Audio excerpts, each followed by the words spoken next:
सावध व्हा तूळ राशीच्या लोकांनो, कारण नियती आता तुमचा कष्टाचा हिशोब चुकता करायला आली आहे. ज्यांच्या नशिबात फक्त संघर्ष लिहिला होता, ज्यांच्या डोळ्यात फक्त अश्रू होते आणि ज्यांना जगाने अकार्यक्षम ठरवून कोपऱ्यात ढकललं होतं, त्यांच्यासाठी आता आभाळ फाटून सुखाचा वर्षाव होणार आहे.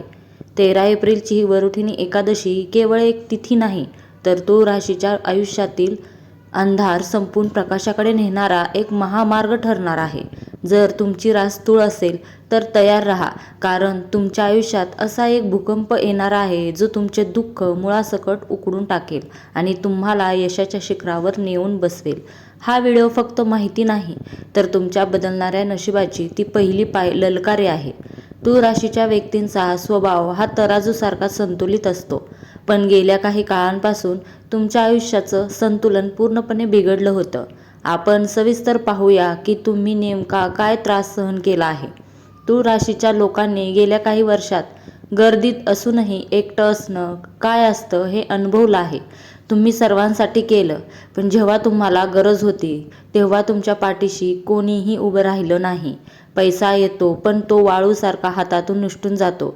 कुबेराचा खजिना जवळ असूनही गरिबीत जगल्यासारखी तुमची अस्वस्थता झाली होती. कर्जबाजारीपणा आणि न थांबणारे खर्च यांनी तुमची कंबर मोडली होती.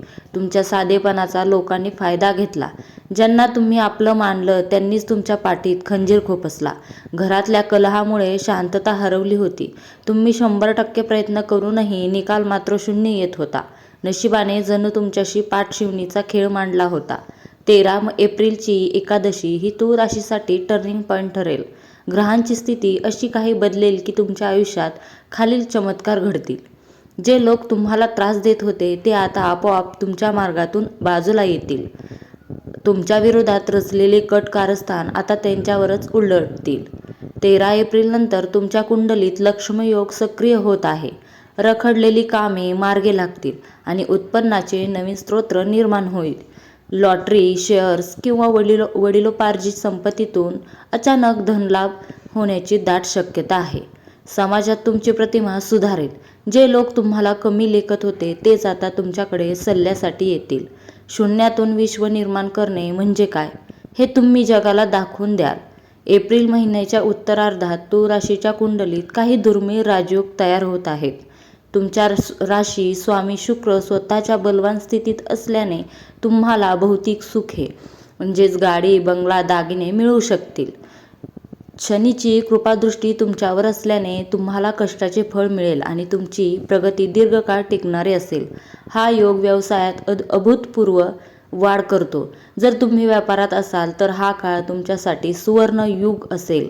जेव्हा आग्रह साथ देत असतात तेव्हा देवी शक्तीची जोड मिळाली की यश 100 पटीने वाढते.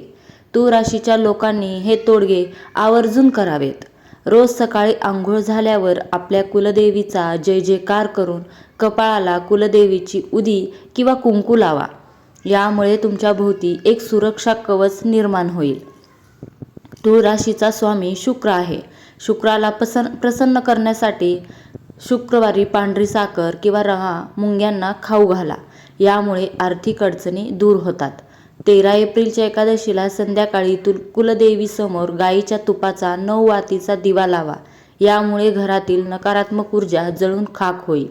जर शक्य असेल तर दर शुक्रवारी कुलदेवीचे स्मरण करून ललिता सहस्त्रनामाचे पठण किंवा श्रवण करा. यामुळे अशक्य गोष्टी शक्य होतात. मित्रांनो, लक्षात ठेवा, समुद्रात भरती येण्यापूर्वी पाणी शांत असतं, तसंच तुमच्या आयुष्यातील शांतता ही मोठ्या यशाची नांदी आहे.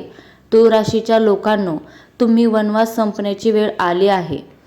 13 एप्रिल नंतरचा सूर्योदय तुमच्यासाठी नवी उमेद, नवीन स्वप्न आणि नवीन समृद्धी घेऊन येणार आहे. भूतकाळातील जखमा विसरून जा आणि येणाऱ्या संधीचे स्वागत करण्यासाठी सज्ज व्हा. तुम्ही लढवय्या आहात आणि आता तुमची जिंकण्याची वेळ आली आहे. कमेंट बॉक्समध्ये आपल्या कुलदेवीचे नाव आणि "हो, माझे दिवस बदलणार आहेत" असे नक्की लिहा. तुमच्या एका सकारात्मक कमेंटमुळे ब्रह्मांड तुमच्यासाठी सकारात्मक ऊर्जा पाठवू लागेल. व्हिडिओ आवडला असेल तर लाईक नक्की करा आणि ज्या तूळ राशीच्या व्यक्तींना आज आधाराची गरज आहे त्यांना हा व्हिडिओ शेअर नक्की करा. विजयाची खात्री बाळगा, कारण काळ आता तुमचा आहे. धन्यवाद. श्री स्वामी समर्थ. जय जय स्वामी समर्थ. कमेंट करायला विसरू नका.